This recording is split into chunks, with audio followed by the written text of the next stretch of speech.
ৰুমা বৰুৱাই এখনি চেলেঙেৰে আৰু অচিন্তপ্ৰভ ঠাকুৰদেৱক এখনি চেলেঙেৰে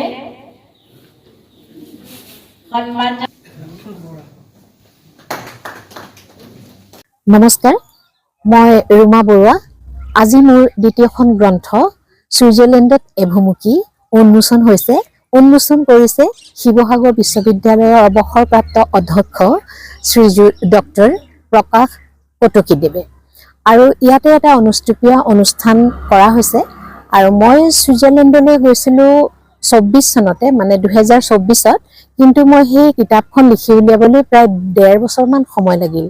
আৰু তাতে মোৰ ল'ৰা থাকে ছুইজাৰলেণ্ডত, ETH ইউনিভাৰ্চিটিত তেখেত এজন গৱেষক প্ৰফেচৰ। আৰু তাৰ কাৰণে মই ছুইজাৰলেণ্ডলৈ যোৱাৰ সুযোগো পালোঁ আৰু এই কিতাপখন লিখি পঢ়ুৱৈ সমাজলৈ আগবঢ়াই দিবলৈ সমৰ্থ হ'লোঁ।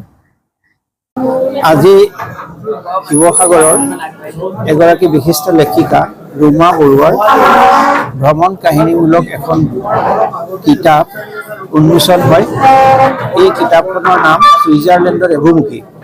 কিতাপখনত গোটেই ছুইজাৰলেণ্ডৰ বিষয়ে যিমানখিনি সম্ভৱ সিমানখিনি কথা তেওঁ এই ভ্ৰমণ কাহিনীখনত লিখিছে। বিভিন্ন জানিব লগা কথা তাত সংযোজিত হৈছে। আৰু যিসকলে এতিয়াও বাহিৰলৈ কেনেবাকৈ যাবলৈ বিচাৰে ছুইজাৰলেণ্ড, এই কিতাপখন পঢ়িলে তেওঁলোক উপকৃত হ'ব আৰু কথাবোৰ ভালদৰে জানিব পাৰিব। আৰ্থ সামাজিক ৰাজনৈতিক সকলো দিশ স্পৰ্শ কৰি লিখা এই কিতাপখন ঠিক একেবাৰে গতানুগতিক ভ্ৰমণ কাহিনী নহয়, অকণমান বেলেগ ধৰণৰ ভ্ৰমণ কাহিনী। এইখন পঢ়িলে বহুত কথা আমি জানিব পাৰিম। আৰু লেখিকাই তাত দেখা কিছুমান কথা আমাৰ অসম ভূমিত নথকা বা কিন্তু কৰিব পৰা কামৰ কথা উল্লেখ কৰিছে। গতিকে কিতাপখন বৰ মূল্যৱান কিতাপ হ'ব বুলি মই আশা কৰিছোঁ।